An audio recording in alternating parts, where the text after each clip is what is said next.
So we are going to continue with our series in 1 Peter. We'll be in 1 Peter 4 today, so if you want to go ahead and get turned to that. I just remembered a prayer request Okay. I forgot about. There's a hurricane heading towards Hawaii. Oh, yeah. At the moment. So, and I also met somebody at the Texas same school who's from Hawaii. So, hoping he's okay. Okay.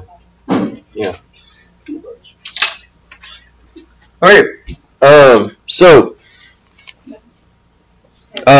Whoops, sorry. I also have my Yeah. friend, Aaliyah and Carmen, well, I guess it's not Aaliyah's mom, but Carmen's mom had passed away. I want to say it was Tuesday, but I was on Wednesday, but yeah, she passed away and they had the funeral on Friday. Okay. It was really hard on a bunch of them. I bet. How old is Carmen? I think she's graduating this year. My friend Aaliyah's in my grade. Okay. Yeah. Okay. So to review for what we've talked about so far, Peter is writing a message of hope to those who are suffering. In fact, I mean, when you really go through the entire letter, I mean, that's really most of what Peter ends up talking about is suffering. But he wants his audience to remain a holy light even in the midst of that suffering. And so even when we're sitting there thinking to ourselves that we want to lash out or we want to, strike back or whatever because of the way that people are treating us, Peter is reminding us, no, continue to be the people that you need to be, et cetera, et cetera. And so that we need to desire to grow in Christ like a baby craves milk. We're making this big transition from one life to the next. There's a lot of change that's occurring, and we need to crave that milk that we need to make that transition and to grow and to develop. We said that spiritual milk could be reading your Bible, it could be prayer, it could be spending time with other people in the church, and so it's just a matter of actually making that transition. So, and then last week we really focused on that even when things are terrible and people are hurting us, we need to submit. And specifically because that's what Christ did for us. Even in the face of all the stuff that he went through, they tried to throw him off a cliff. They did, beat him before he went to the cross. They did all this terrible stuff, but he submitted to it. And so we'll go ahead and go into 1 Peter 4. We're over here this week, so Weston. And then, 32 verses. 3, 5, 7, 10. I think if we do 2, it should be okay. 10, 13, 14. Yep. Nope, I'm in Ephesians. Sorry. Apparently, I still need to wake up this morning. Okay. Just go ahead and get started, and I'll catch up to you guys. Therefore, since Christ suffered in his body, arm yourselves also with the same attitude, because whoever suffers in the body is done with sin. As a result, they do not live the rest of their earthly lives for human desires, but rather for the will of God. For the time that is past suffic for doing what the Gentiles want to do, living in sinless life, passions, drunkenness, organs, drinking, parties, and honest adultery. With respect to this, they are surprised when you do not join them in the same flood of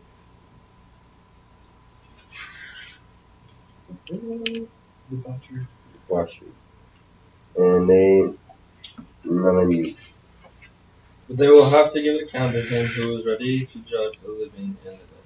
And this is the reason the gospel was preached even to those who are now dead, so that they might be judged according to human standards in regard to the body, but live according to God in regard to the Spirit. The end of all things is near. Therefore be alert and of sober mind, so that you may pray. Above all, love each other deeply, because love covers over a multitude of sins. Show hospitality to one another without grumbling. As each has received a gift, use it to serve one another as good stewards of varied grace. If anyone speaks, they should do so as one who speaks of the very words of God. If anyone serves, they should do so with the strength God provides, so that all things God may be praised through Jesus Christ. To him be the glory and the power forever and ever. Amen. Dear friends, do not be surprised at the fiery ordeal that has come on you to test you, as though something strange were happening to you. Instead, be very glad, for these trials make you partners with Christ in his suffering, so that you will have a wonderful joy of seeing his glory when it is revealed to all the world. If you suffer, it should not be as a murder or thief or any kind of criminal or even a meddler. However, if you suffer as a Christian, do not be ashamed, but praise God to bear the name. For it is time for judgment to begin with God's household, and if it begins with us, what will the outcome be for those who do not obey the gospel of God? And if it is hard for the righteous to be saved, what will become of the ungodly and sinful? So then, those who suffer accordingly to God's will should commit themselves to their faithful Creator and continue to do good. All right. Anything in there that you guys found strange or comforting or anything else?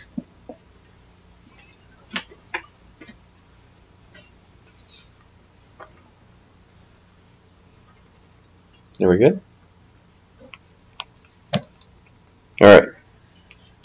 Well, we'll go ahead and move on then. So what we're really going to do is we're going to break this down this morning and really focus on verses 1 through 11 and kind of look at verses 1 through 6 and then verses 7 through 11. The focus of verses 1 through 6 is on suffering in the name of Christ.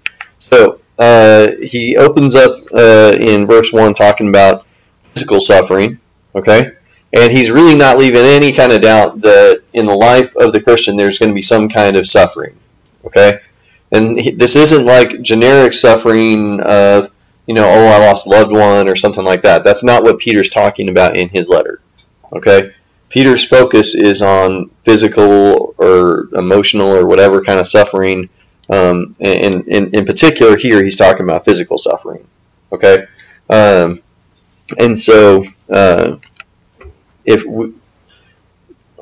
we need to understand that if we're going to follow Christ and we do end up suffering physically for the name of Christ, not just because, somebody's sitting there looking at you and going, well, I don't like that person, and then they start, wailing on you or whatever. That's different, okay? This is specifically because of the way that you believe and who you believe in, okay? If that were to ever happen to you, then we need to remember that we are standing in good company. We've been talking about this for a few weeks now, that the prophets, they did exactly what they were supposed to do. They preached against the way that the world lived, that the Israelites were living, and they were frequently harassed for it. And so the apostles too, they end up suffering physically for their faith as well. But like we talked about when we first started 1 Peter, more likely than not, you guys in particular aren't likely to suffer physically for your faith, okay?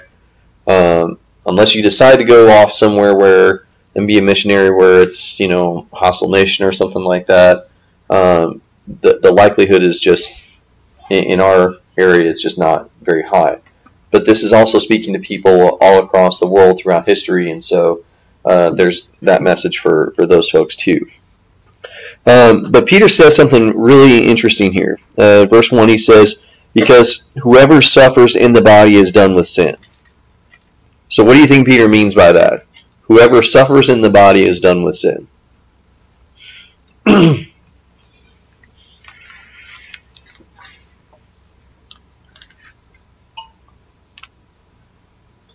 What does it sound like he's saying? Well, it sounds like you're not going to sin anymore. If what? If you're suffering. Suffering how? Well, physically. Exactly, okay. So yeah, it sounds like that, right? That it sounds like Peter is directly saying that if you are beaten for your faith, then you're done with sin. Okay? So what do you guys think about that statement?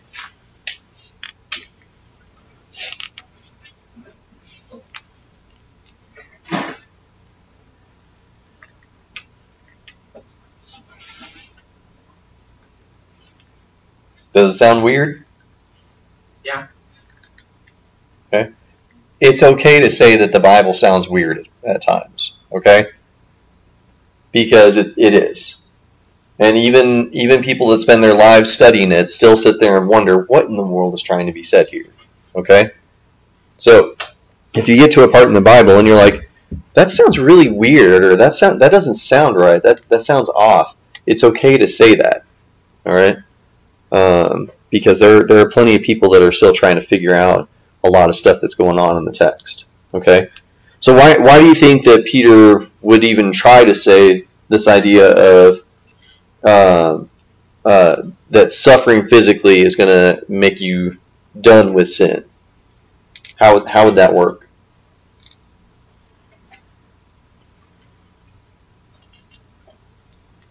It almost sounds like a warning. A warning? Okay. How does it sound like a warning? Maybe it's warning them what could come. Like maybe when trials come up, what's going to happen. Yeah. So it sounds like. Okay. No, I mean this is fine. This is why we discuss things. Okay. Well, So. If you wanted to go with a dire note, maybe he's saying through your suffering you're going to die at some point. Okay. So then technically you would be done with sin because you can't really do anything once you're dead. It's a possibility.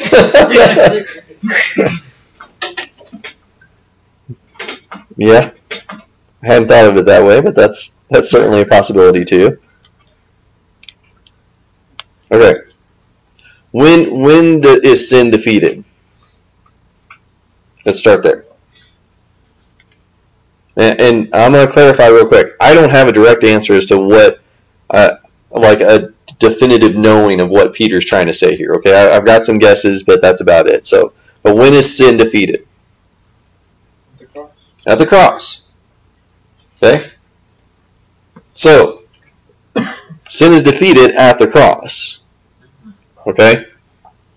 So, we need to keep that in mind. It's not like, Peter's sitting there saying that the only time that you can truly get to heaven and have your sin washed away is if somebody physically assaults you for your faith. Okay? That's not what is being said. Okay? So, sin's defeated at the cross. Christ covers over, and it's not like, with each and every sin that occurs, it's not like Jesus being put on the cross each time that we sin, okay? There used to be the song, Does He Still Feel the Nails? Did you guys ever hear that one? Yes. Alright. Does He still feel the nails every time I fail? Does He hear the crowd shout? Oh, wow, I am not talking right today. I'm almost done. Okay. Does He still hear the crowd cry, crucify again? Okay? That's the way the song goes. But it's as if with each and every time, as if Christ is being put on the cross again. But that's not the way it works. Christ died once on the cross, and He took all sin at that one point. Okay? And so, when we take that on in baptism, when we allow Christ's blood to wash over us in baptism, then sin's power is broken over us. So, are you likely to allow yourself to get beaten for something that you're not sure about? Huh? No. No. Okay. If I tell you that you're going to agree with me about, I don't know, quarks. Huh? Yeah, exactly. If I tell you either you agree with me about quarks or I'm going to beat the snot out of you, and let's assume in this scenario that I'm a very intimidating person physically that could actually beat the snot out of you, not the stature that I am right now, okay? Would you sit there and just go, sure? Or would you try and argue it, even though you have no idea what I'm talking about? I would just say sure. Okay. All right. What is a quark? It's scientific. It's like particles, like really tiny stuff. Oh. Yeah. So anyhow. I thought you were talking about like a core. Yeah, say like a Cork. cork. Oh, not cork. Yeah. Here. Okay. Cork is like that. Quark. Oh. Yeah, is like that. Now I know which one Wait, I you're still don't talking get it. about. Yeah. Right. Lord, I Yeah. promised you were saying Figure it it out. I was like, I Are don't you know. on cork? Why You're are like, you huh? Right. figured it out more science. Yeah. Right. Yeah. Okay. So, not to get too distracted here, but I kind of feel like, and again, I don't know for sure. Okay. The way that I've studied it, my best guess is that what Peter is trying to say is essentially that you wouldn't allow yourself to get beaten for something you didn't believe in. And so if you're willing to, if somebody is going to physically assault you, if they're willing to kill you for your faith, and they actually start that process of physically assaulting you, then you have really come to a point where you're done with it. You don't care about that lifestyle anymore. Okay?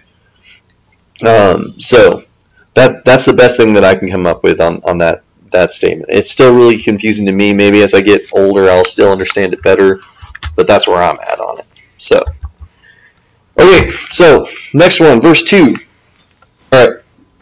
So, Peter kind of gets back into the talk about the transformed life, okay? That when we take on Christ, we put aside our own desires for the desires of God. Okay? So what does God want us to do with our skills? What does God want us to do with the things that He's blessed us with? Our money, whatever it is. And we find ourselves to start becoming less and less concerned with the stuff of this world and more concerned about what God wants us to do. So, small scale example, I've got a game I like to play on my phone. Okay? It's stupid, it's ridiculous, but for whatever reason I like it. And if I wanted to go further with it, I could start spending some serious cash on this game. Like if I wanted to do an annual subscription to this game to get some more benefits out of it, then it would be like $8 a month.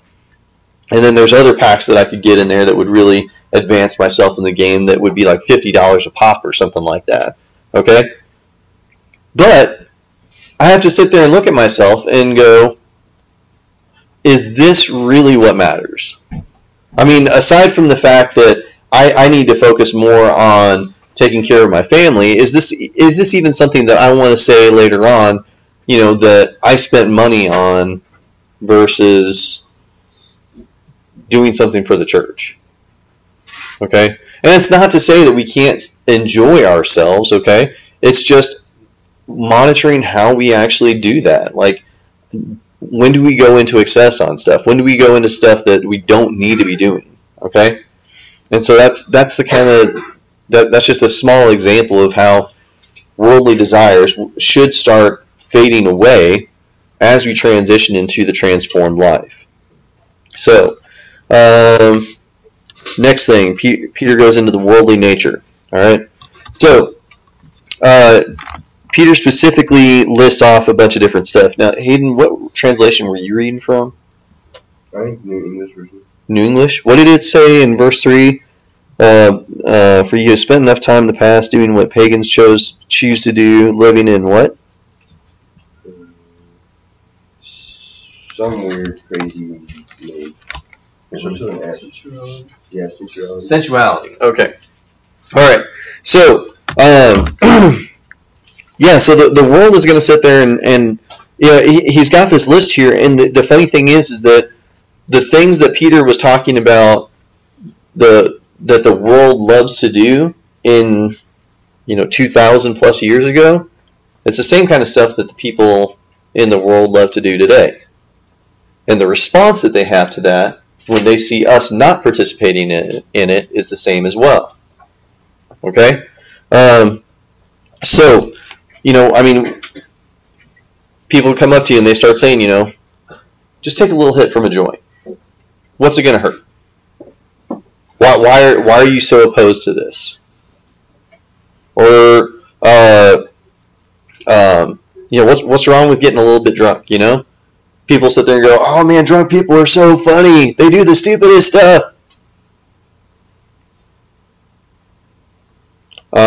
They sit there and talk about, what's wrong with sleeping around a little bit. And some people even say, what's wrong with sleeping around a little bit, because how are you supposed to know if that person is the right one for you to marry? That's backwards logic. But that's what I've heard tons of people say. Some people even try and argue that as long as you don't get pregnant or you don't get, an STD, you can have as much sex as you want. Why not? So as I was studying for this week, I actually noticed that this guy that I was reading from, because he actually knows the legit Greek and I don't necessarily, he actually got into the meaning behind some of these words. So Hayden's translation had sensuality. If you're in the NIV, it says debauchery. It's basically the same thing. What do you guys think debauchery means, or debauchery in general? I mean, that's not a word that we typically use. So what do you think it means? Honest answer? Yeah. No, I want you guys to just tell me what you think. That little game, you throw a ball and throw all the balls at it. That's bocce ball. Bocce ball. Okay. Oh my god. Okay. Different spelling, but still. Okay. All right. Anything that's wrong? Anything that's wrong? Okay. I think because at the end of it, he says all this kind of debauchery. So, at least in my end. Okay. Yeah, I think yours has the order switched up a bit. All these sinners. Okay. Anybody else? No, it's fine, because to be specifically honest, I wasn't correct in what I thought it was, because I thought it was just about being drunk. Okay. Because debauchery, it looks like there was the Greek god of wine, Bacchus. Okay, and the spelling's kind of similar, and Bacchus was known for getting drunk, and so that's what I always thought debaucheries meant. But what I found out this week is that it actually means a little bit more. The actual translation for it, according to this guy, is multiple acts of unbridled lust and lawlessness, a complete disregard for any restraint. Does that sound like our culture today? Yes. I mean, is it crazy to think that it's still the same today as it was 2,000 years ago?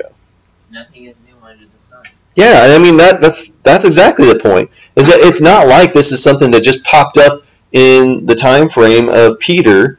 It's something that has existed since people have started rebelling against God. I mean, why do you think God had to destroy the world with Noah and start over?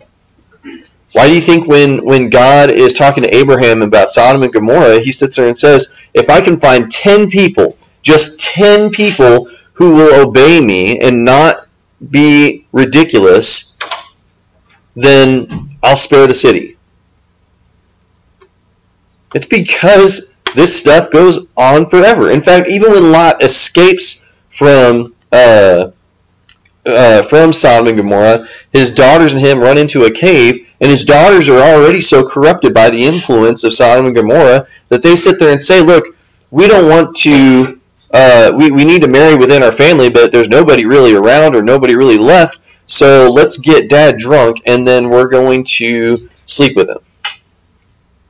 That's just messed up, okay?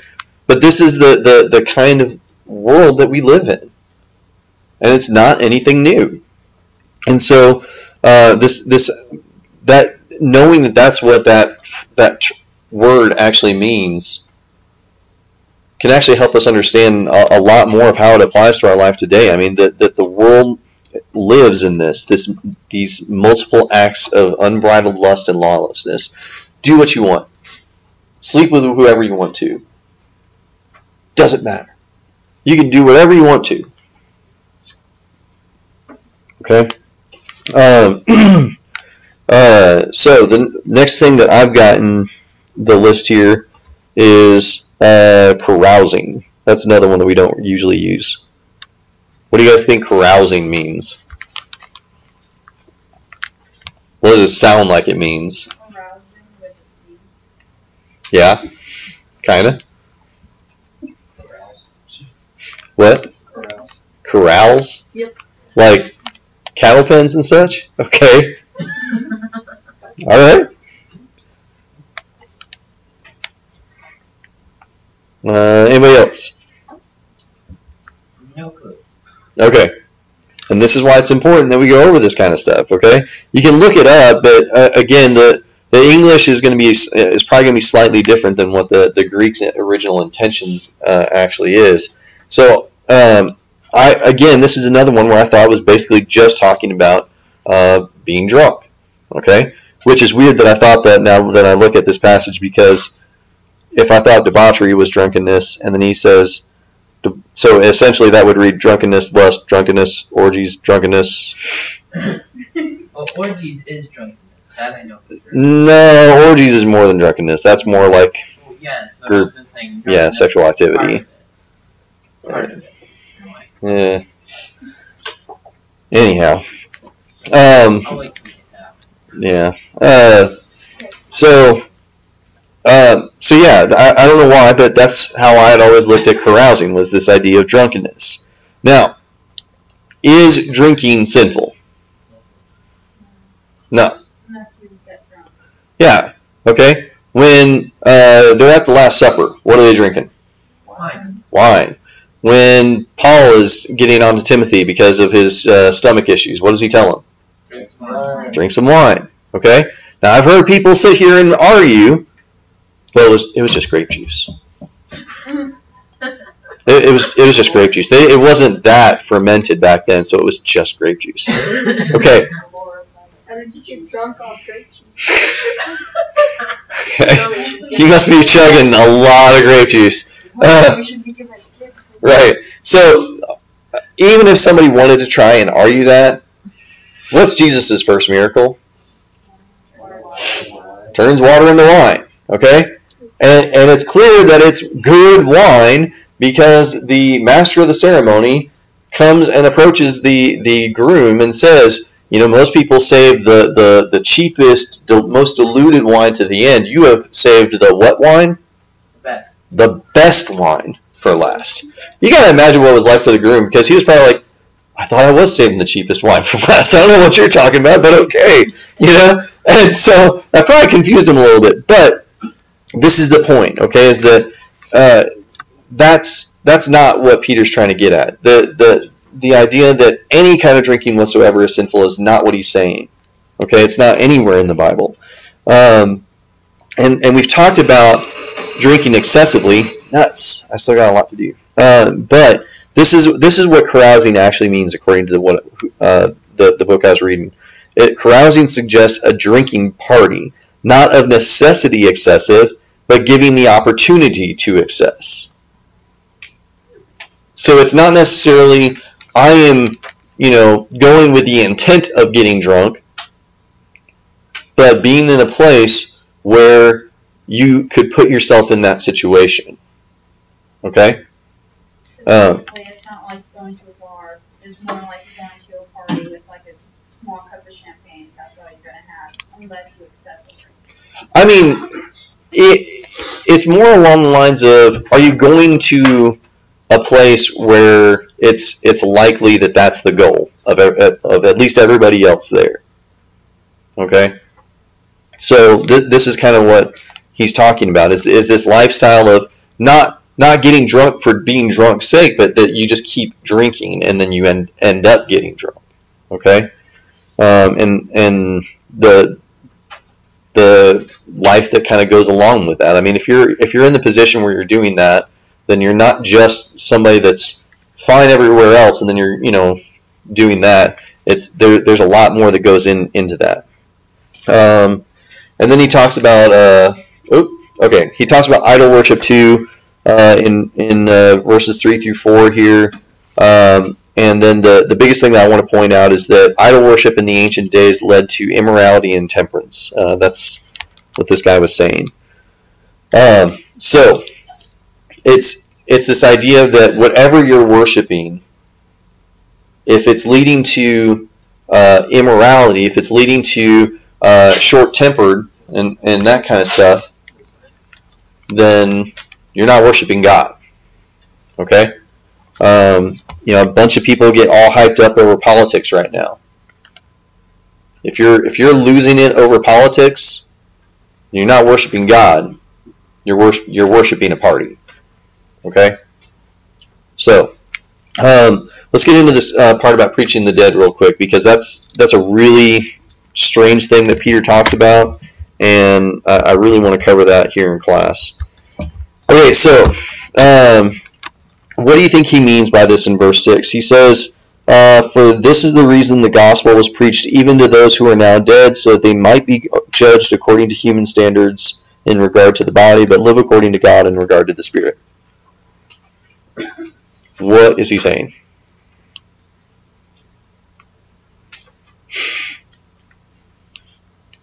I know it's fair weekend. Some of you guys might be still waking up and such, but... Well, is it somewhat like what Paul says in Ephesians, where Christ led a host back up to heaven later? It's kind of along those lines. I mean, because he's the only one that has gone into Sheol and come back. Okay. Is what the Jews would call it, I guess. But let's pause there for a second. Does everybody know what Sheol is? No. Okay. Yeah.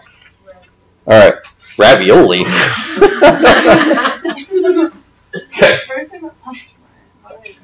that was the only name. I think you might just be hungry, Riley. Okay. Okay. So to fully understand this, okay, there's a couple things that we need to understand about what's going on in verse 6 and in verse 5. Okay, and again, this is one of those things that I did not have a clue about what was going on until I was studying this. Okay, so what I'm relaying to you is stuff that I've learned either from studying a commentary or talking with Will. All right, so if you go into the Old Testament, you'll see them reference Sheol, or the grave, is what they call it in our translations usually. And so what they're talking about is this idea of, okay, so you're alive. We'll do a little guy. And he says, yay, I'm alive. And then you die. Okay?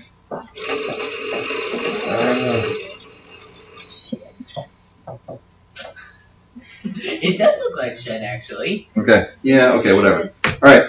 Sheol. All right. Now, the idea was basically that when you died, everybody went to Sheol, So or the grave. That's what I. Huh? What I meant. No. Paradise. No, I know. I'm just explaining it for everybody here. Okay? So, now, Jeff brings up another point about paradise, because that's another thing that is important to understand here.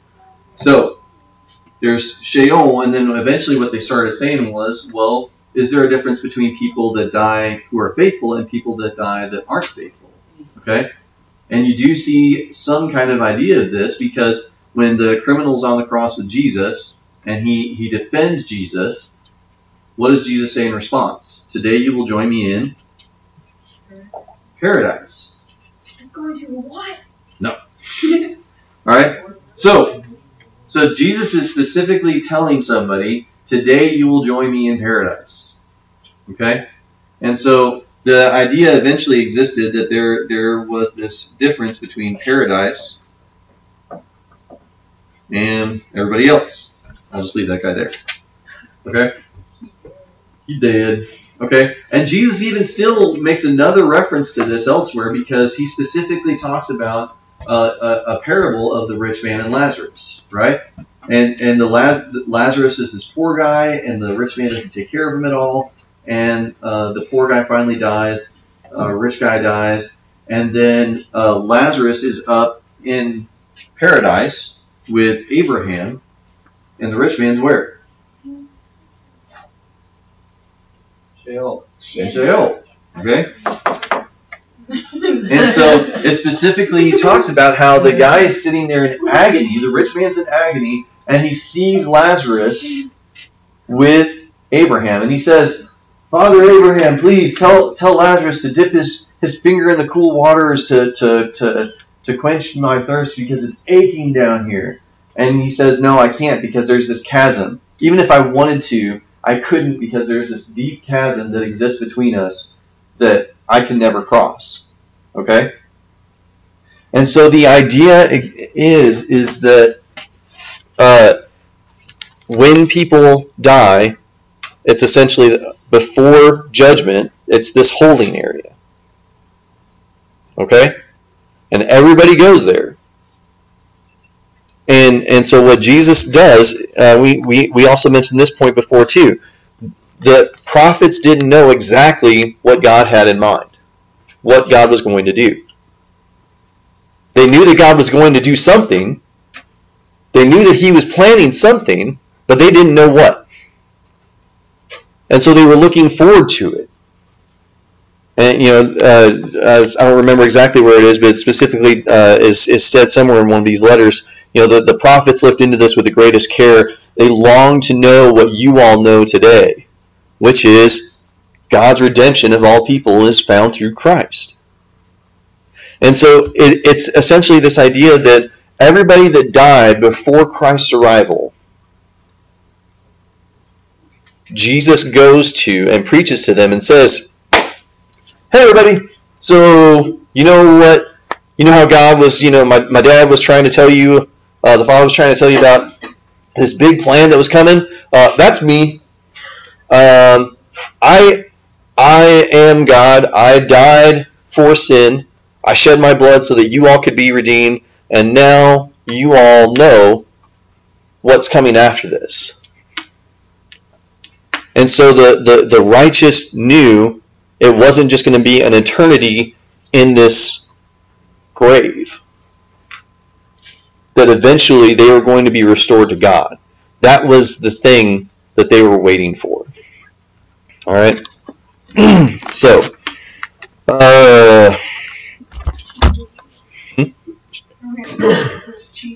Cheeto? From here it looks like it says Cheeto. Which part? The last one. This one? I think you're really hungry, Riley. All right. No, okay, I'm sitting right here. I can only see I can't even see what it actually says. Okay. Bottom, so okay, now I see it as obedience. Okay. All right. Real quick. I know we're already over time, but in verses 7 through 11, the focus is on obedience. Okay, and it's not without reason that Peter goes from talking about suffering to talking about obedience. The idea is essentially, hey, I know that you guys are going through a lot right now. I know that you're suffering. Don't lose sight of the goal. Make sure you stay focused on what you need to do. And that's to love others, to be hospitable. Being hospitable was something that was really important in the ancient culture. It's why when Lot sees the men outside, he's shocked that nobody's taking them in yet, but he's also glad because he knows how dangerous it is in that town. It happens again at the end of Judges. It kind of brings out the imperative of why it was so terrible that Joseph and Mary couldn't stay with somebody. They couldn't even go to an inn because they didn't even have any family or friends that would let them in. And then he talks about using your gifts. Okay?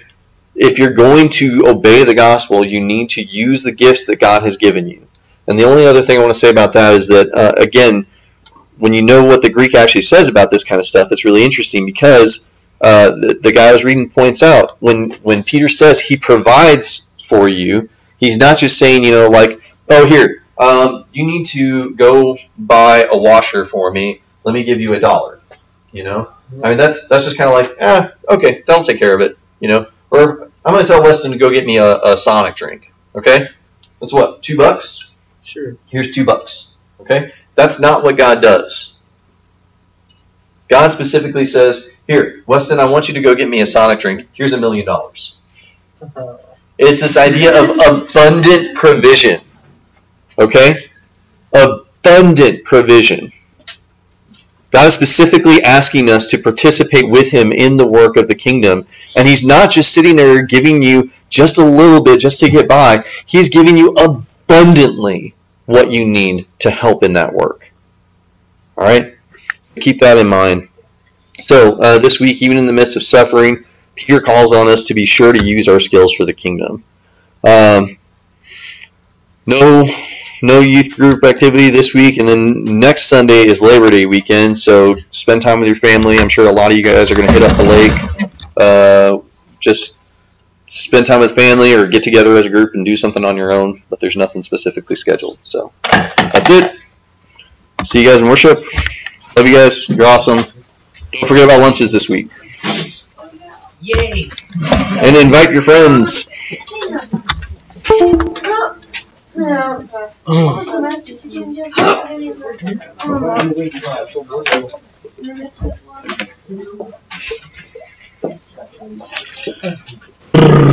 do you guys do that with those lids? It's not that hard. You can't do it. I know I can't do it.